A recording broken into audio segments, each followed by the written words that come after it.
Welcome, dear listener, to another adventure, so to say, or a tale of Atticus, the blueberry radio deer, the half-angel, half-demon hybrid son of Alastor. Today, however, takes place at the Hazbin Hotel. It's a very hot summer's day, and after a bit of time, the pool was finally set up. Atticus suggests that the hotel would have a pool, so that we could attract in more guests, despite the fact of the incidents of the acid rain. But he made sure that things would go well. He talked to Charlie about it long before, and she agreed to help. Finally, the pool is set, and the sun, I guess, is shining well. Perhaps it's a good time to spend in the pool. Maybe bristle up the little bits of fur I have and cool off. My skin is so greasy and oily, it makes me feel uncomfortable. I don't like it. Like his father, Alastor, Atticus was not fond of getting himself dirty or feeling uncomfortable within his very own skin. Say if blood got on his uniform, or he felt greasy all over from heat, or a little spill on his clothing, it made him feel disgusted, uncomfortable even, to a point it made his skin crawl. Well,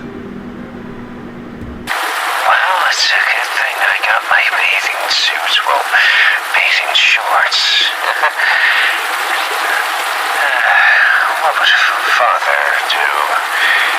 Maybe he would go in the pool?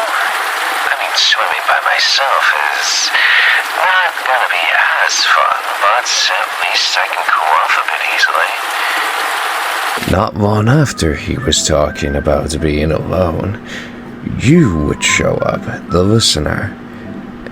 And as your footsteps approach, he would be caught by surprise, not even knowing that you were there before. He turned around with a smile on his face as he felt a bit giggly.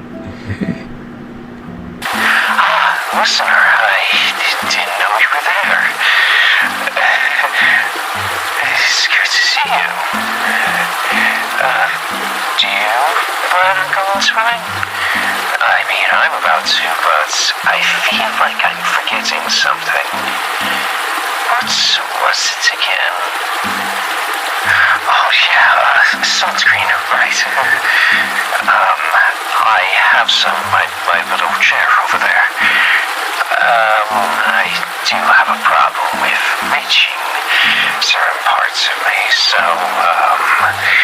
I don't want to request this, but in my case, I feel like I should ask you, could you help me put on my sunscreen? If you're comfortable with it, of course.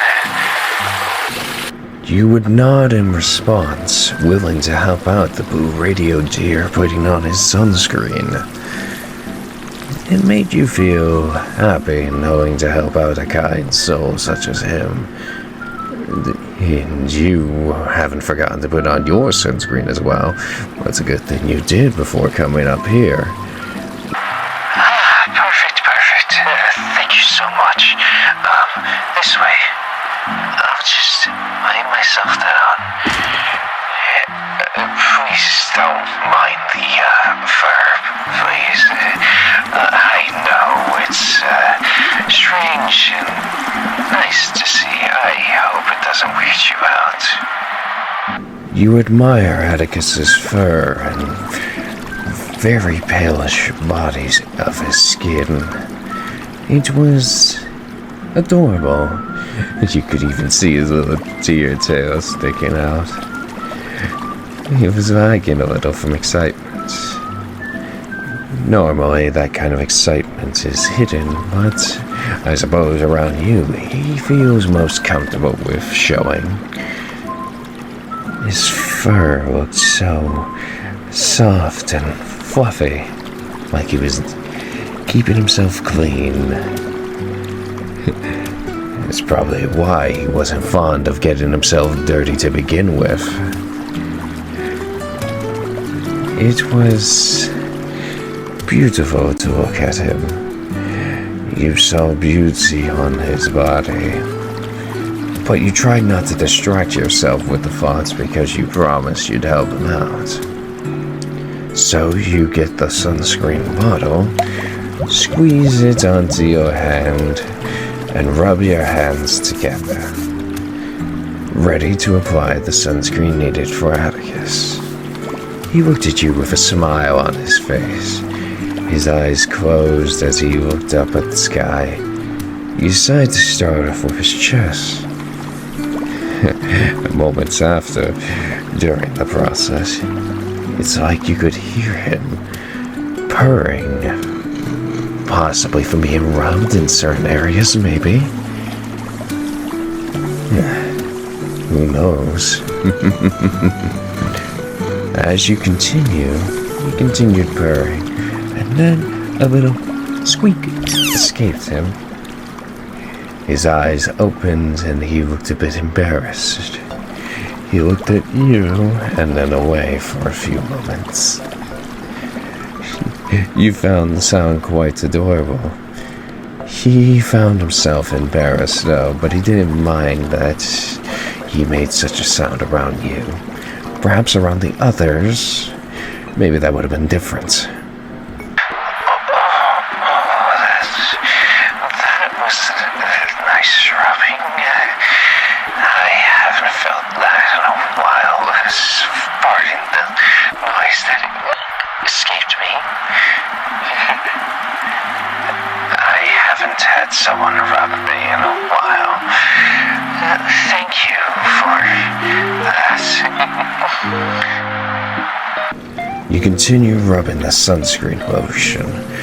You finish the front part, mainly the chest and legs. You asked him to turn over and he did. And then you saw his very, very fluffy tail. There was a certain temptation that flowed through your mind. Touch it, touch it, touch it, touch it, touch it, touch it. Feel it. And you did. And then another squeak escaped him. And then a moan.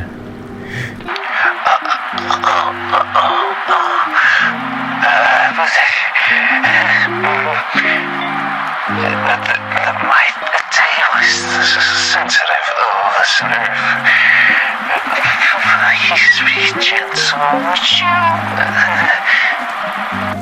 you? You let go of his tail after a few moments, his face completely red from embarrassment, but also flustered at the fact of what you did. Not that it was shameful or anything, he actually quite enjoyed it. After a bit, and when finishing up, getting the sunscreen on his body, it would take a few moments for it to settle on his skin before he decided to hug you. Thank you for the help, listener. I couldn't have done it without you. Just please be a bit more gentle on my tail next time, would you? It was rough, okay? I mean, I don't mind you touching my tail, however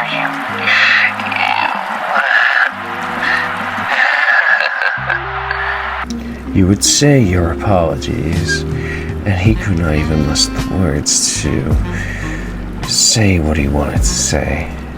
But before then, the both of you would go into the pool and enjoy a nice good old swim around. The pool felt nice, warm, not too cold, thankfully, despite the fact it was nice fresh water that was used. How about we play a game of Marco Polo? That's one of my favorite ones. I remember doing that so far. boyfriend of mine. Good times, good times. How about you be Marco and I'll be Polo? And so you two would play Marco Polo. During this little game, the little clouds would come on in, and then the usual acid rain would pour down. But it wasn't burning as much. Perhaps something different to it? Was it actual normal rain? It had the color of acid rain, but it did no damage to you nor Atticus. Perhaps something changed in the climate? That's new. Normally it'd be burning off my fur and skin. Unlike my father, of course, but maybe this is normal rain for once? Perhaps? I wonder. Maybe we shouldn't think about it too much, but yeah. Oh, and surprise! Atticus would then splash you with some of the pool water as it got on your face and hair. He giggled a little, being a little mischievous. He looked at your face as you just smirked at him, splashing water right back at him. You two would then have a nice little splash war, splashing the pool water against each other like giggly children at a pool party. Right back at ya. This is fun. I haven't had this much fun in a long while.